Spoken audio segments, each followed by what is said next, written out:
I currently live in a great apartment with great amenities in an amazing location, but I also had to choose a room that doesn't have a window in there, so I can't tell what time of day it is at all in my room, which has affected my mental health. It's affected a lot, and for someone who's worked so hard in school, sacrificed my time, my effort, my mental health to get a good education, to land a great job, for me to not be able to see the sunlight because of how expensive rent is and how expensive this economy is, and because of inflation, I think is ridiculous.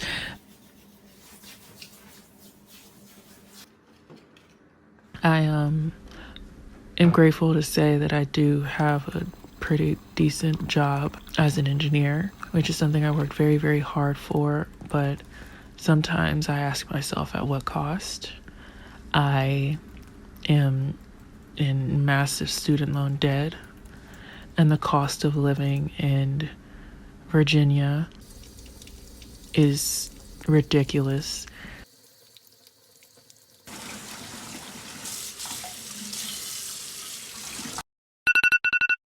The monotony of working full time has definitely been an adjustment. It's definitely affected me mentally. Went from the freedom that I had to working full time, not having the time that I did to see friends, to hang out, to even just relax without it going into my own pockets and to just live. It's been an adjustment.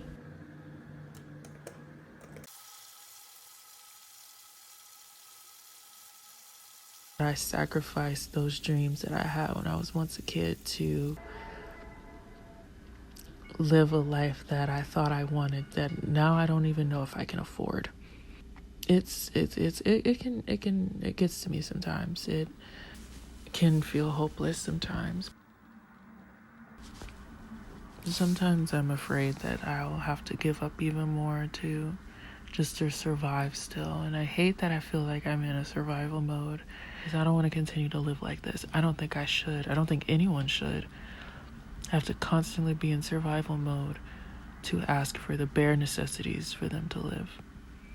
If it continues like this, then what hope is there for the newer generations?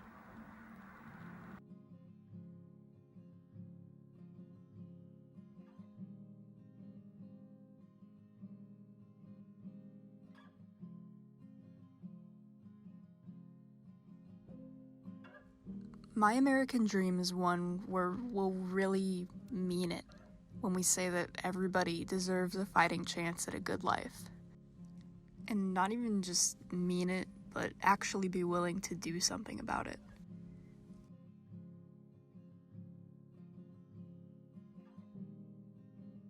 I'm involved in a student group for Palestine here on campus, and when I can, I also try to go to protests in the community that stand for the things that I believe in.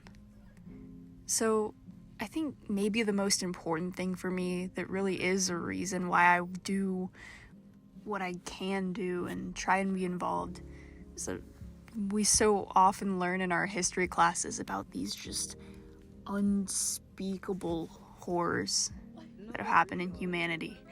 And every single time we either say, how could we have let this happen? Or we get on the defensive and say, well, I wouldn't have let this happen. And whatever question you ask yourself, the answer is exactly what you are doing right now. We're faced with that choice every day in so many aspects, and not just regarding Palestine and the fate of its people, but regarding every decision that we make for whatever sense of morals or ethics or just care that we cling to. I think that there is a deliberate choice every day to talk or not to talk, to show and to not show, to care and to not care, that we all take. And our leadership in this country has shown that they are not willing to look or show or care, because to do so would mean to acknowledge that in a large way, it's their doing in the first place.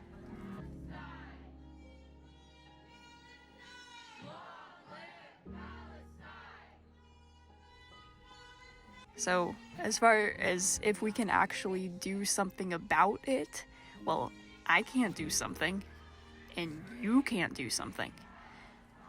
But if me and you and somebody else and somebody else and somebody else and a lot of somebody else's decide to do something, we can make that scale pretty big. I think that to push that kind of change onto the individual is impractical and it's a waste of time. And I think that what I can do and what we all can do is to try and build community around the things that we just can't tolerate and that we can't bear to happen in our name and with our tax dollars anymore.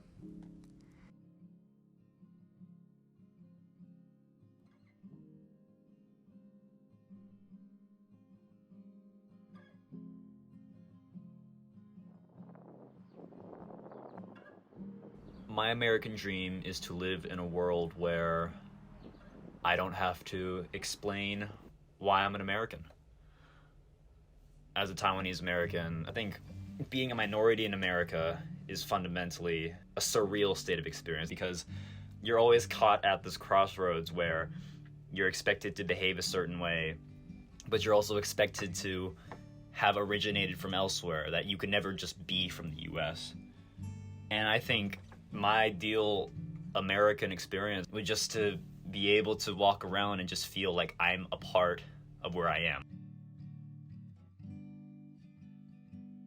For a lot of immigrants, such as my parents and many other people who I know, America represents something to aspire toward, something to be thankful for. That's what America is to me, a concept that must be aspired toward, not just a final finished product. And so that's what immigrants desire. They come from a different part of the world in hopes of a better life, in hopes that their children can have a better life, and they aspire toward that. But that's not to say that I'm not aware of how the American dream is contradictory or not given to other people. And that makes me angry, that makes me frustrated and really upset. There has never been a moment in American history where it wasn't hard to be a young person. I think of the activists in the 60s and the 70s, how they were literally putting their lives on the line advocating for civil rights. I think of young people in the 80s and 90s and how they had to deal with the crack epidemic and the AIDS epidemic. And now today we have to deal with COVID, we have to deal with continued social unrest, and we have to advocate for what we believe in. Honestly, it's just hard to be a young person in general. You're just navigating all these feelings, you have all these frustrations with how the world should be run, how you want to run yourself. Yeah, that's what my 30s are for, I guess. I try to stay hopeful. I really do. There's no part of me that is gonna give up. That's just not in me. Yeah, I'm fundamentally an optimist, and there's a lot of things, if you know where to look for them, that'll make you feel very hopeful about the state of the world. For me, the way I stay hopeful is by consuming media, by consuming art. And I think if the world is fundamentally pessimistic and nothing matters, then what's the point of making anything, you know? Why would all these people in the world be doing what they do? Make art, make music, make food, make books, write books. It just doesn't make any sense. And so I see all these small little artistic moments and I really find joy in that.